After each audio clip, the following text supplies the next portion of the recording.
Welcome back to the France 24 debate. I'm Hala Mohideen. In today's show, we're looking at the transformation from foes to friends. Iran and Russia, once sworn enemies, now bosom buddies, cozying up to one another with a common cause, keeping President Bashar Al Assad in charge of Syria. So what does this change in this highly volatile region, and how does it affect the West? Well, joining me this evening to discuss the issues by Skype from Stockbridge, Vermont, John Limbert, Professor at the US Naval Academy. Thank you to you for joining us from the States, and from Italy, the Edward Lucas, the author of The New Cold War. I do appreciate both you gentlemen giving your time this evening. And of course, you too can take part in this evening's discussion using the hashtag F24debate. But first, confirmation from Moscow that Russian planes have carried out airstrikes from a base in Iran. But both countries have been playing down their deepening military cooperation in response to suggestions from the US State Department that UN sanctions could have been violated. Olivia Salazar-Winspear has more. Pound targets in Syria, this time taking off from Iran. For the second day running, Tupolev long-range bombers and Sukhoi strike fighters carried out air attacks from the Iranian base of Hamadan, hitting the provinces of Deir el-Zor, Aleppo and Idlib. The US State Department called this latest development unfortunate, suggesting that Russian planes are targeting moderate opposition forces as well as Islamic extremists. It's also accused Moscow of violating US sanctions on Iran, specifically a UN resolution. Moscow says that's not the case. There are no reasons to suspect Russia is violating Resolution 2231. According to this resolution, the UN Security Council must approve the supply, sale or transfer of certain kinds of ammunition to Iran, including military jets. Russia has been operating jets and helicopters from bases in Syria for the past year, but this is the first time planes have taken off from a third country, prompting concerns regarding Moscow's dealings with Tehran. Iran's constitution of 1979 prohibits foreign military bases within the country. We have not given a military base to anyone. The fact that we are cooperating with Russia as our allies on regional issues, and specifically on Syria, does not mean that we have given the Russians a military base. Russian sources say the strikes on Islamic State group targets have resulted in the deaths of more than 150 of the group's fighters. Yet the Syrian Observatory for Human Rights say the attacks have also claimed dozens of civilian lives. That report then from Olivia Salazar-Winspear. Let me first turn to you, Professor Limbert. Who do you see as the main benefactor from this arrangement? Well, it's hard to say right off, but at first blush, it seems like the Russians are benefiting from a huge departure from traditional Iranian policy, where sovereignty and the whole idea of sovereignty and the whole idea of not allowing foreign armies and foreign militaries to occupy the territory seems to have been put aside.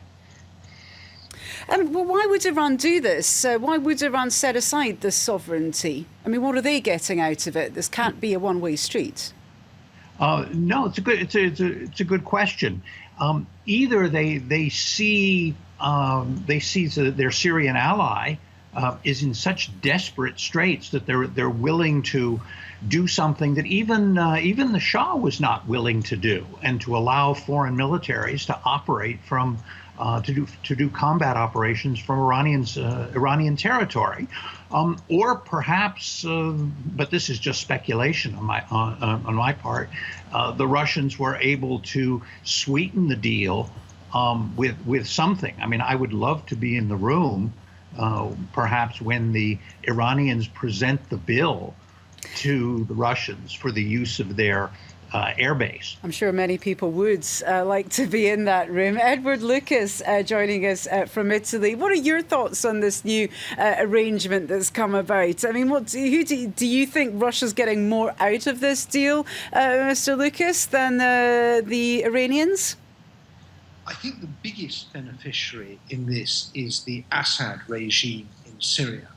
This has two main backers, the Iranians, who've been supplying it with money and keeping it afloat financially and allowing the Iranian-backed militia groups to fight alongside the Assad regime in its struggle in the Syrian civil war. And it's also benefited from Russian military support. And I think what we've seen now is the two backers of the Assad regime working more closely together. And so there will be, I think, great pleasure about that in Damascus. That's the first thing. I think that the willingness of the Iranians to accept foreign military forces on their soil is indeed, that's a really big deal. It'll be interesting to see how this continues. But they do share a common objective.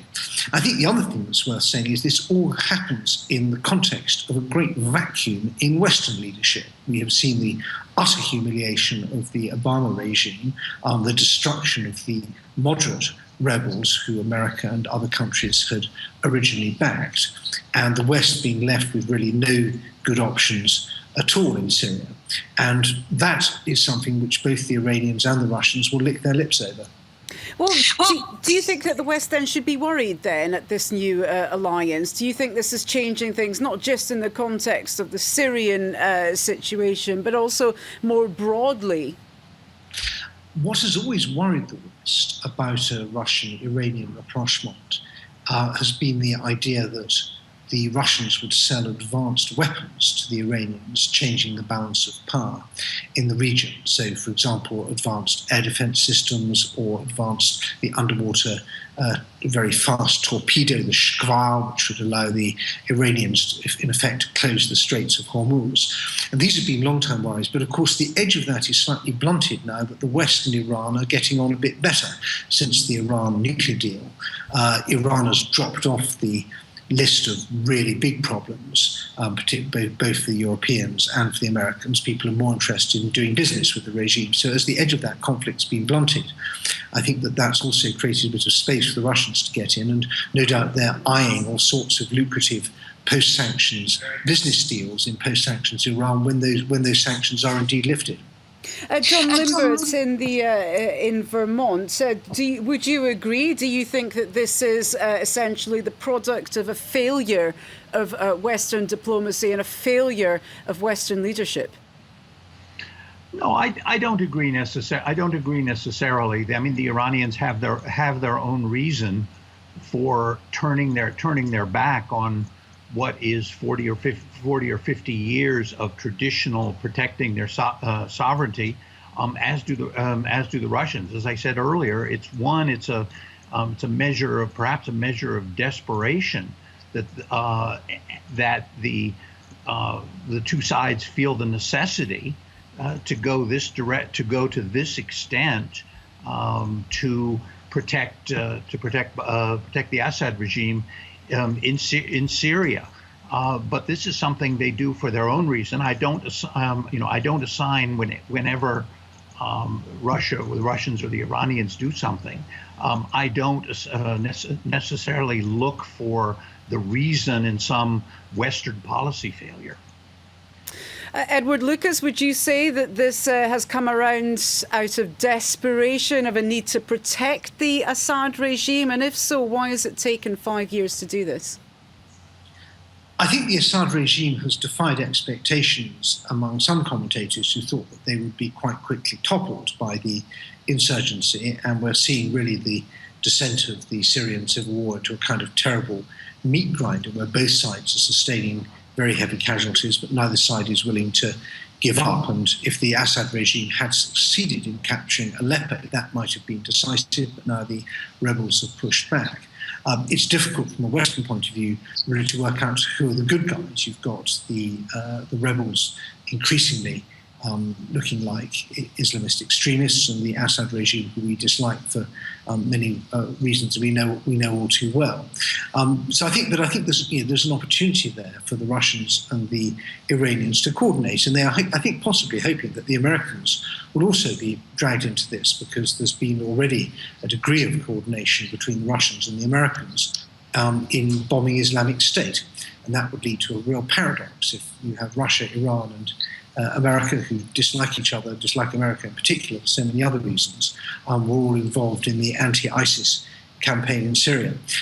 But I think it's important not to think that these are sort of permanent geopolitical shifts. This is a conflict in which everybody thinks that my enemy's enemy is my friend, but there are very few real friendships there.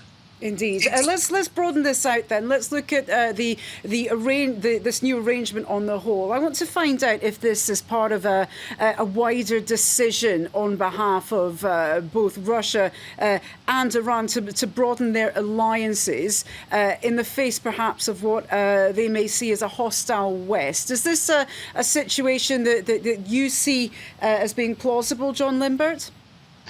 At the end of the day, you do see this kind of explanation, but at the end of the day, it's difficult to see just what Russia has to offer Iran. I mean, certain weapons and some aircraft where they were civilian aircraft where they were prevented from buying Airbuses and Boeings, which they now have access to.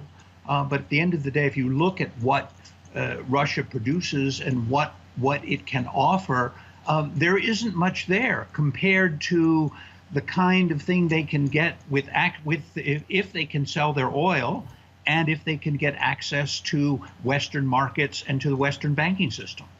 And so do you think the West still remains much more of a priority, trying to improve relations with the West, than it is to perhaps build the second front? I think that's definitely the preference. I mean, the Iranians know very well where they can buy quality, where they can find the things they want for their oil industry, for their other infrastructure. And I doubt very much that their first preference is to turn to Moscow. Edward Lucas, what do you think Vladimir Putin's up to here? Do you think this is him trying to broaden alliances there to combat the West? Well, I think Russia's foreign policy is fundamentally opportunistic. When they see weakness, they advance. When they meet strength, they retreat. And I think that they see that there is some real benefits there in Iran. They can sell advanced weapons there. That's been something that's been going on for years. Iran urgently needs to modernize its whole petrochemical industry. And although Russia's not cutting edge when it comes to both extraction and exploration and production and refining, it still has plenty to offer, particularly for an industry as decrepit as the Iranian. So I think they see there's opportunities for their oil and gas firms there. But I think most important is they like stirring the pot. And this is what is really at stake in Syria. Russia doesn't really care about Syria. It has a vestigial naval base. But what they love about Syria is the difficulties that it creates for the West, which has been extremely successful foreign policy and military gambit for them. They've shown us to be utterly unable to fulfill our commitments and promises. President Obama said that the use of chemical weapons was going to be a red line. It turned out to be a kind of squiggly pink line drawn in crayon. And I think that is fundamentally the way that the world looks in the Kremlin. And I think it's pretty similar for the Iranians. They've got the deal in their pocket. They can now carry on also defending their interests and, where possible, making mischief. The difficulty from the Russian point of view, I think, is they are becoming increasingly identified with the Shia bloc in the Muslim world. Previous Russian policy was always determined to try and keep a balance between Sunni and Shia powers. And the closer they get to Iran, the worse their relations are going to get with Saudi Arabia and with the other Sunni powers of the Gulf. And that is a geopolitical price that they are paying for this gambit. Should the West be worried, Edward Lucas? I think we should be worried, really, because Russia's behaviour is a symptom of our weakness. This is a crisis that Europe has absolutely failed to deal with. We have 500 million people in Europe, a $20 trillion GDP. We are big and rich enough to deal with these crises that appear in our periphery, and we failed to. And the Americans, who are the security guarantor for Europe, have also, as I mentioned earlier, failed to. So we see this kind of ring of fire all around the Mediterranean now, whether it's in in Libya or in the Syrian civil war, or all the other terrible things that are going on as a resultant refugee crisis. And this is the dividend that we get from our policy of timidity and disunity and inaction. And what we're seeing now with two of our adversary countries, Iran and Russia, combining, I think just highlights the way in which the crows are coming home to roost on the failure of our policy, which goes back 10 or 15 years. OK, John Limbert, if I could just bring you in quickly. Do you agree that we should be worried? And if so, what are the next steps? Well, what you see are both sides. In the case of Russia and Iran, you see them upping the ante in their how far they're willing to go in supporting Assad. In terms of long-term situation in the region, I don't see this having a lot. I don't see this having a lot of benefit. I mean, Iran is, for reasons of religion and language, is already isolated. Doing something like this, taking the major departure from traditional policy, doesn't improve its standing in the region. As my colleague pointed out, it falls into a sectarian issue and an ethnic issue in which Iran's traditional isolation is even increased by lining up with an outside power, which has never been particularly friendly to most states in the region. It's hard to see a lot of long-term benefit for this. This seems to me a very short-term example of very short-term thinking on Tehran's part. OK, I'm afraid we'll have to draw a line under that there. That's all we have time for, unfortunately. But I would like to thank both you gentlemen for joining us for that fascinating discussion. Professor John Limbert joining us from Stockbridge, Vermont, and, of course, to the author Edward Lucas joining us from Italy. And thanks to you at home for joining us for the France 24 debate. The discussion continues online with the hashtag FT4debate. Do stay with us, though, here on France 24. Headlines coming up straight after this.